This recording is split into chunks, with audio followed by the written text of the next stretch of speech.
Okay, this is Dr. R.J. Bruno. And one of the things that happens with people who exercise sometimes is they have staleness. Staleness for me, I think, has a lot to do with your psychological, state when you're training. Some people will call it overtraining. Some people call it staleness. I think the big thing is that if you're doing the same thing all the time and you're constantly pushing yourself, you're going to probably have something where you're going to have to deal with your brain telling you, "I'm tired of this." And like I said, that to me is called staleness. Um, you kind of have to have some variety in your life with workouts so that you don't get bored.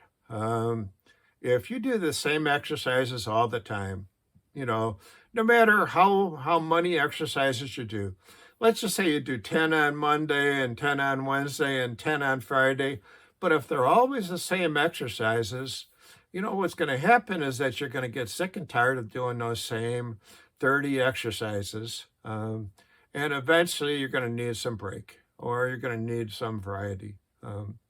Uh, this is why sometimes people will talk about that they do three types of, say, bench press or three types of arm curl.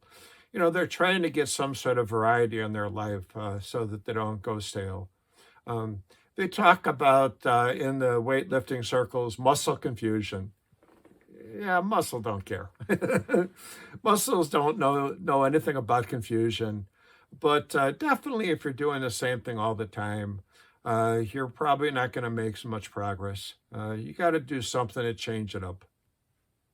Um, uh, with the running that I have done for so many years, one of the things that I have done is to kind of change the variety of the type of runs that I'm doing. Some days I might do 4 miles. Some days I might do 6 miles. I might choose a different course or a different part of the course. I used to have a course that was about 10 miles when I was younger, but sometimes I only did half of that course, so I only did 5 miles. There were other times when I took a different course that was as long as 20 miles. So when I was training for marathons when I was young, I might do that long course every so often so that I was in pretty good shape to do the marathon. Um, these days, I don't do those kind of distances anymore. I haven't done a marathon now in probably at least a good 10 years. But I still do the shorter distances. And still, I want to kind of shake things up every so often by doing something different. So I probably have, let's see here, 1, 2, 3, 4. I have about 4 or 5 different courses that I can go on. And this way, I can just choose another course if I get a little bit bored with the other ones. Um, Now, again, people who are doing weight training, they need to do some variety there too. So they might pick a different weight. They might pick a different rep scheme. In other words, maybe the standard that I've heard about is 10 reps, 3 sets. Well, why does it have to be 3 sets? Could you do 4? Sure, you can. Does it have to be 10? No, it doesn't have to be 10. You could do 5. You could do 15. You pick a rep scheme and a weight scheme and a set scheme to give yourself a little variety. So maybe you go heavier weights and you do 5 reps, and maybe you do 1 or 2 sets. That's all you need to do because you're working for strength. And so you don't need a lot of volume that day. But let's say another day or another month, you decide you want to go for building up the muscles and you're going to do 10 reps. You're going to do uh, moderate weight and you're going to do 3 sets, great. That works out too. It's also beneficial. Um, now, one of the other options is to go for endurance, and that means you might do 20 or more reps. Maybe you only do 1 set, maybe you do 2. But in this case, you're just working to work out the muscles, build up a little bit muscular endurance, so that you can last longer when you're working out. I kind of switch some of this stuff off when I'm doing my workouts. Right now, I'm just doing easy workouts because I'm working on more of the running that I'm doing. With different sports, even then, you might want to do certain things. Let's just say you're a golfer.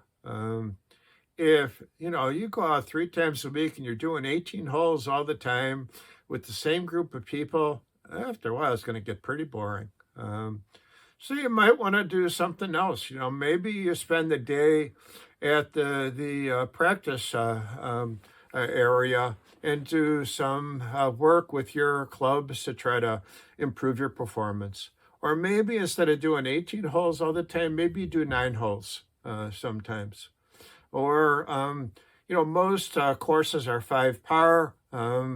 Go to a 3-par course, which is a lot shorter. You can finish it a lot easier.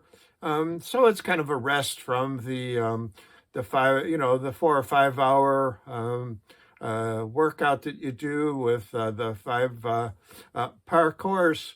You do the 3-par course, you do it in a shorter period of time, and you get just an easy workout. Same thing for any other sport. You like bike riding, if you do the same course, the same distance every time, it's going to get pretty boring. So pick a different distance, longer, shorter. Maybe you go a little bit faster one time, a little slower another time. Pick different courses. There's a lot of ways that you can change things up. Other sports, if it's a competition sport, you're not working with the same person all the time.